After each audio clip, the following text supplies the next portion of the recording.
शहर के बाहरी इलाके में एक पुराना अस्पताल था, शिवलोक जनरल हॉस्पिटल। ये नाम सुनते ही लोग या तो रास्ता बदल लेते या किसी और अस्पताल का नाम लेने लगते। कारण था, वहां कभी कोई मरीज आया ही नहीं था। अनुज, डॉक्टर श्वेता और नर्स राशि, ये तीन लोग उस अस्पताल में पिछले 6 महीनों से तैनात थे। सरकारी आदेश था कि इस अस्पताल को दोबारा चालू किया जाए। एक रात लगभग 1:30 पर श्वेता अपने कैबिन में कुछ रिपोर्ट्स पढ़ते पढ़ते नींद की झपकी लेने लगी। हॉस्पिटल एकदम शांत था, बाहर हल्की बारिश हो रही थी। तभी एक धीमी सी रुलाई की आवाज ने उसकी नींद तोड़ी। श्वेता चौंक गई। इतनी रात को यहां तो कोई मरीज भी नहीं है। वो उठी और धीरे धीरे उस दिशा की ओर चली जहां से आवाज आ रही थी। ऑपरेशन थिएटर की लाइट जल रही थी, जबकि अस्पताल के सारे बिजली के बोर्ड उसने खुद बंद किए थे। वो डोर के नजदीक गई, बाहर से देखने की कोशिश। कुछ दिख नहीं रहा था, अंदर कौन है। उसने दरवाजा खोला, बत्तियां एक झटके में बुझ गईं। श्वेता ने हिम्मत करके अंदर झांका। कोई नहीं था। जैसे वो डोर क्लोज करके आगे मुड़ी, फिर वही रुलाई। जैसे ही उसने मुड़कर देखा, एक छाया जैसी कोई चीज थोड़ी दूर कमरे में खड़ी है। श्वेता ने पूछा, कौन है वहां? वो थोड़ा आगे बढ़ी। उसने देखा एक चेहरा, सफेद, धुंधला, आंखें अंदर धंसी हुई। श्वेता जोर से चिल्लाई और वहीं बेहोश हो गई। आवाज सुनकर अनुज दौड़ते हुए आया। श्वेता, श्वेता, क्या हुआ तुम्हें? वो उसे उठाकर स्टाफ रूम ले आया। थोड़ी देर में श्वेता को होश आया। कांपती हुई आवाज में उसने सब बताया। अनुज ने शांत करते हुए कहा, श्वेता, यहां कोई नहीं आता। श्वेता, इतने महीने हो गए हमें यहां। शायद ये तुम्हारा भ्रम हो। तुम बहुत थकी हुई हो, जाकर थोड़ा आराम करो। श्वेता हॉस्पिटल से बाहर निकली। रास्ते में एक छोटा सा जंगल था, या यूं कहें पेड़ों की अंधेरी कतारें। थोड़ी देर चलने के बाद उसे लगा कोई उसका पीछा कर रहा है। वो मुद्दी पर वहां कोई नहीं था। श्वेता ने फिर चलना कंटिन्यू किया। थोड़ी देर बाद इस बार उसे लगा कोई उसके ठीक पीछे चल रहा है।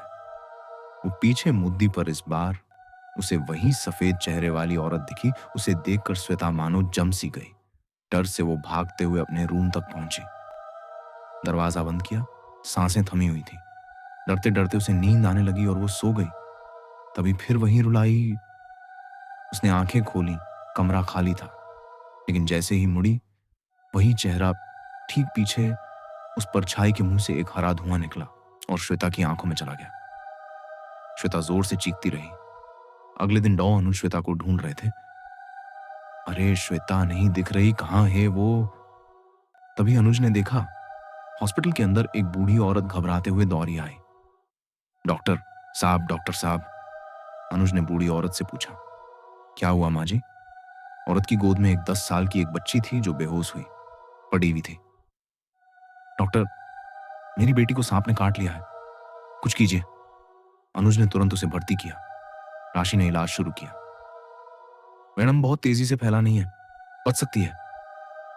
डॉक्टर राशि ने उस बच्ची का इलाज चालू किया और फिर उसे ऑब्जर्वेशन वाले रूम में रखा। रात 1:30 रात की राशि ने सोचा, चलो आईसीयू में लड़की को देख लूं। आईसीयू का दरवाजा खोला। लड़की बिस्तर से उठ चुकी थी, कहीं जा रही थी। रुको, राशि बोली। लड़की पलटी। उसकी आंखें अब लाल थीं। राशि ने सोचा शायद इसे किसी दवा का रिएक्शन हो गया है। उसने बोला, बैठ जाओ। लड़ाडच की बैठ गई। राशि उसके पास जाके बैठी और पूछा, क्या हुआ है तुम्हें? उस लड़की ने फिर से राशि की तरफ देखा और जोर से उसे धक्का मारा। राशि जमीन पर गिर गई। वो धक्का इतना मजबूत था कि राशि उठ नहीं पा रही थी। लड़की राशि की तरफ बढ़ने लगी, उसका गाला दबाने। राशि डर गई। तभी पीछे से डंडे की जोरदार आवाज।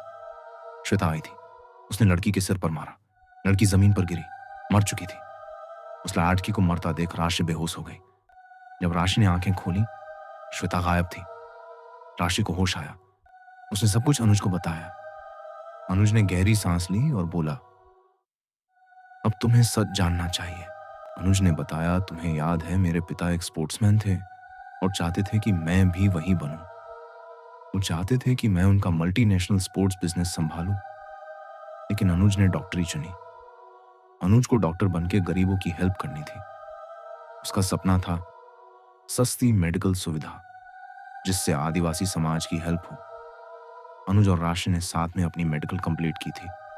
राश ने अनुज को बोला, तुम गरीबों की मदद करना चाहते हो, मुझे समझ में आता है, पर आदिवासी ही क्यों चुन रहे हो?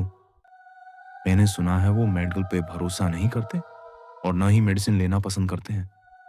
फिर क्यों तुम अपना समय वहां जाके खराब करना चाहते हो? अनुज ने राष्ट्र को विश्वास दिलाते हुए बोला, डोंट वरी, मुझे कुछ नहीं होगा।